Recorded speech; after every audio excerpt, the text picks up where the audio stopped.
So in this video, we're going to look at a thing called partial fractions, which is a way of rearranging a polynomial or rational function like this into a way which we can use easier for various other things that we'll learn later on in the course. Okay, so the thing is, what we can first do, there's three different types, which we'll do in this video. This one where there's distinct linear factors in the denominator, with the denominator being the bottom half of the fraction. So the first thing we notice is I can factorize this, which is going to give us x and 2 and 1, and it's got to be negative, so it's going to be negative 2 and plus 1. Just check that. X squared, x minus 2x. Yep, yeah. So the first thing we want to do is write this out as a over x minus 2 plus b over x plus 1. If there was three linear factors in the bottom, say it was another one, it would be a over something plus b over something plus c over something. The point is, what we're just doing is ultimately we're trying to split the fraction so that we have two separate fractions we can deal with, or if it was more, it'd be three, which we'll come to in a minute. And what we're actually just going to do is, we know that for certain values of a and b, this is true. It's just we need to work out what those values are. So the first thing we're going to do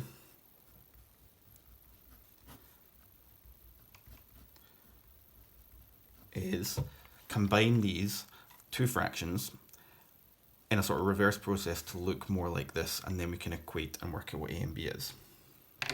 So what we're going to do to make sure we can actually combine these two fractions is make them have the same denominator. So I'm going to multiply this one by x plus 1 on the numerator and the denominator, and then multiply this one by x minus 2, just like algebraic fractions in that 5, which is going to give us a x plus 1 over x plus 1 x minus 2 plus b x minus 2 all over x plus 1 x minus 2, and then using our knowledge of fractions we can rewrite this as 4x plus 1 x minus 2 x plus 1 must equal a x plus 1 plus b x minus 2 all over x plus 1 x minus 2. And now what we can actually just do is, since they both have the same denominator, we can simply say that that means 4x plus 1 must equal the numerator of this one on the left hand side must equal the numerator on the right hand side, because they both have the same denominator.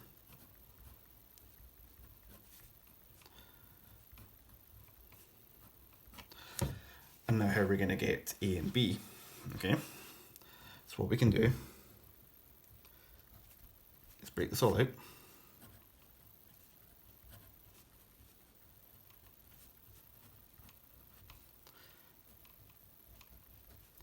And then rearrange it so we've got the x terms. What I'm going to do is take out a common factor of x where there is. So I'm going to get x leaving a plus b. And I'm going to take out a common factor of the constants, but which is just going to leave them the same. So it's going to be plus a minus 2b. Okay? And now what we can do is equate the coefficients.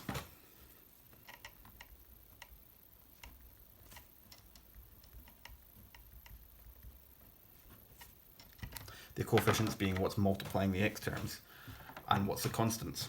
Okay, so in this case we can see that a plus b is multiplying the x, and also 4 is multiplying the x. So that means a plus b equals 4. And what we've also got is a minus 2b is the constant, and the constant on the left hand side is 1. So that means we can write a minus 2b equals 1. And what you'd hopefully notice is that is just simultaneous equations. And to get rid of one of the variables, we can just do either 1 minus 2 or 2 minus 1, but to make it easier, I'm going to do equation 1 minus equation 2, giving me a minus a is 0, b minus 2b is 3b, 4 minus 1 is 3, therefore b equals 1, which means in order to get a, we just do a plus 1 equals 4, therefore a equals 3. And the last step is just going to be rewriting this, which means that 4x plus 1 over x minus 2 x plus 1 can actually be rearranged to be a over x minus 2, a is 3, plus b over x plus 1, which is 1. And so we've rearranged by partial fractions this function into 3 over x minus 2 plus 1 over x plus 1. So that was when there was distinct linear factors in the denominator, which means that all the factors in the denominator were different. So what I'm now going to do is show you a version which is not like that. So this is when there are repeated linear factors in the denominator. So what you can see is x plus 2, and then there's an x minus 1 and another x minus 1 because it's x minus 1 squared. So what we need to do is rewrite that as a over x plus 2 plus b over x minus 1. So you can see where hopefully I've got that from. And whereas in the previous question we would have written the third factor like this, so it would be c over x minus 1, but that's not going to work out. That's all going to cancel out and then we won't be able to solve for the variables. So we do c over x minus 1 squared. Okay, so it's going to make it slightly more complicated. To make sure they all have the same denominators, I'm going to have to times this by x minus 1 squared. I'm going to have to times this one by x plus 2 and then x minus 1. Whereas this one, I'm going to have to multiply by x plus 2. If I multiply the numerator and denominator of each of these by that, then they will have the same denominator and I can combine them. So we're going to get a x minus 1 squared all over x plus 2 x minus 1 squared plus b x plus 2 x minus 1 all over x plus 2 x minus 1 squared plus c x plus 2 x plus 2 x minus 1 squared, which we can then rewrite to be a x minus 1 squared plus b x plus 2 x minus 1 plus c x plus 2 all over x plus 2 x minus 1 squared, for this being. So now what I can do is look here. That means we can say x squared minus 7x plus 9 will equal a x minus 1 squared plus b x plus 2 x minus 1 plus c x plus 2. Now this looks a bit more complicated, and what you can do is again do the method that we did in the first example, which is equate coefficients, but there is a second method that you can solve these in by doing, and I'm going to show you that way for this one. They're both valid methods, as one of them, some of them depends on how you prefer. So if you prefer this method, then use this method for all of them. If you prefer the equating coefficients, you would just break out all the brackets, take out the common factors and equate the coefficients and solve. But for now, what I'm going to do is we can use any values of x. So we want to use values of x that cancel out all of the letters, as many as possible. So look here, if I said, what if I let x equal 1? What's going to happen is we're going to get 1 squared minus 7 times 1 plus 9 equal to a times 1 minus 1 squared, which 1 minus 1 is 0, so that's going to cancel out. 1 minus 1 is 0 again, so that's all going to cancel out. And then 1 plus 2 is 3, so it's just going to be 3c. So then we've got 1 squared is 1, minus 7 is negative 6, plus 9 is 3. Yep. So that means that c equals 1. We can do that again. But now I want to get rid of, I've solved for c, but now I want to get rid of something that lets me solve for a or b. So why don't we let x equal negative 2? Okay, so that means I'm going to get negative 2 squared minus 7 times negative 2 plus 9 equals a times negative 2 minus 1 squared. The negative 2 is going to cause that to cancel out, and the negative 2 is going to cause that to cancel out. So we get 4 plus 14 plus 9 equals negative 2 minus 1 is negative 3. Negative 3 squared is 9. 9 plus 14 is 23, plus 4 is 27. Therefore, a equals 27 divided by 9, which is 3. Problem with this one is that there's no way that I can eliminate a or c and keep b. So all we need to do is we've actually got a value for c, we've got a value for a. Just choose any value for x. So let's say let x equal 0, because that's going to deal with it really easily. So we're going to get 0 squared minus 7 times 0 plus 9 equals, we know the value of a is 3. We don't know the value of b, but that's what we're solving for. And we know the value of c is 1. And we're making it 0 plus 2. 0 squared is 0, 7 times 0 is 0, so it's 9 equals 0 minus 1 is negative 1 squared is 1.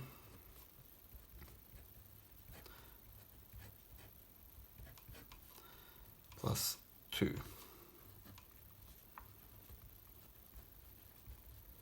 3 plus 2 is 5, so we get 9 equals 5 minus 2b. Bring the 5 over, and so we get 4 equals negative 2b. So b equals negative 2. And so that means x squared minus 7x plus 9 all over will equal a over x plus 2 plus b over x minus 1 plus c for x minus 1 squared.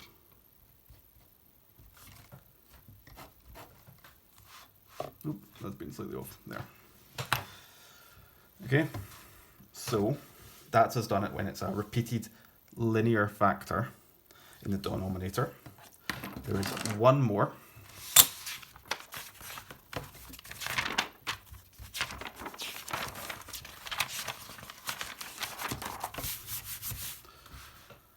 And that is when there is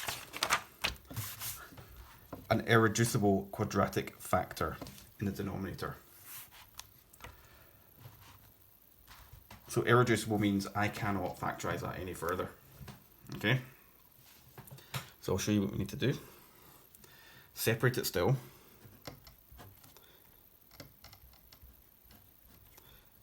But now the problem here is what to do with this. Okay?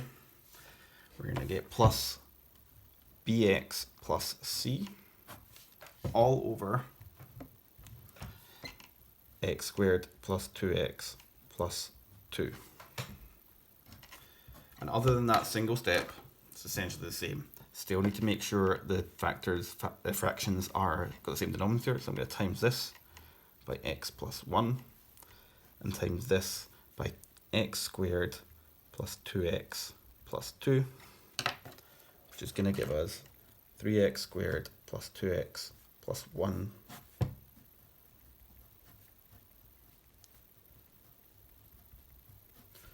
equal to a x squared plus 2x plus 2 plus bracket bx plus c x plus 1. I'm going to skip a step because I know that that's going to come out to be x plus 1, x squared plus 2x plus 2, which means that 3x squared plus 2x plus 1 will equal a x squared plus 2x plus 2 plus b x plus c x plus 1. Okay, so how are we going to solve for b, c, and a? Okay, so we want something that cancels everything out. Okay, so I can straight away solve for a by letting x equal -1, because then that means that's going to cancel out. So we're going to get -1 squared, 3 times -1 squared, plus 2 times -1 plus 1, a -1 squared, plus 2 times -1 plus 2, plus that's all going to cancel out, so we don't need to include it. So we get -1 squared is 1 times 3 is 3, minus 2 plus 1. -1 squared is 1 minus 2 plus 2. So 3 minus 2 is 1, plus 1 is 2. 1 minus 2 is -1, plus 2 is 1. So a equals 2. Okay, so how are we going to solve for b and c? Well, if you can see here, if I let x equal 0, it's going to cancel out the b but not the c. So we get 3 times 0 squared plus 2 times 0 plus 1 equals, we now know that a is 2. 0 squared plus 2 times 0 plus 2. I'll write this down here. Let x equals 0.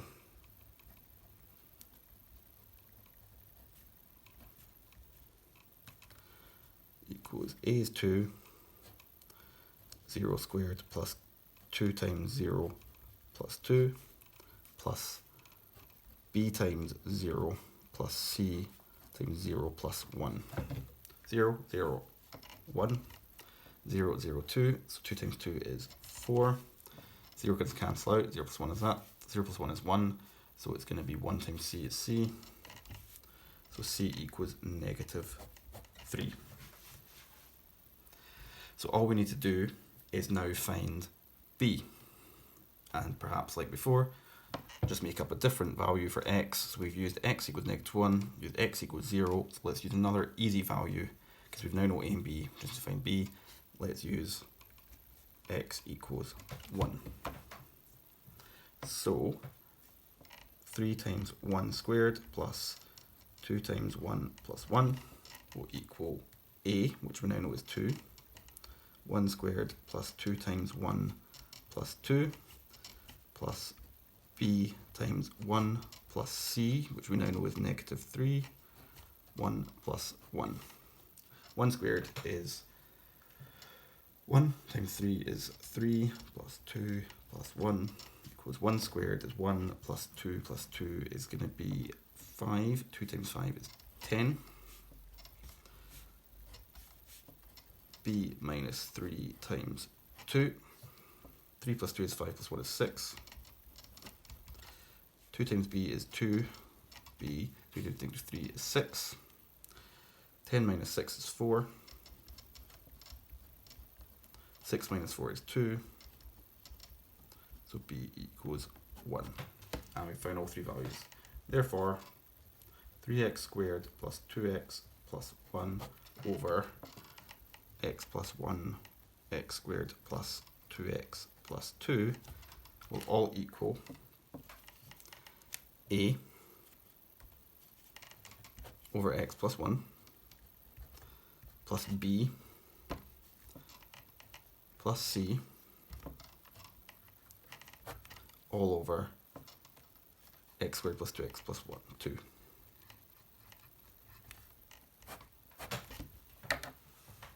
Okay, so that's the three types of partial fractions. When they are distinct and linear, linear and repeated, and then the irreducible quadratic factor.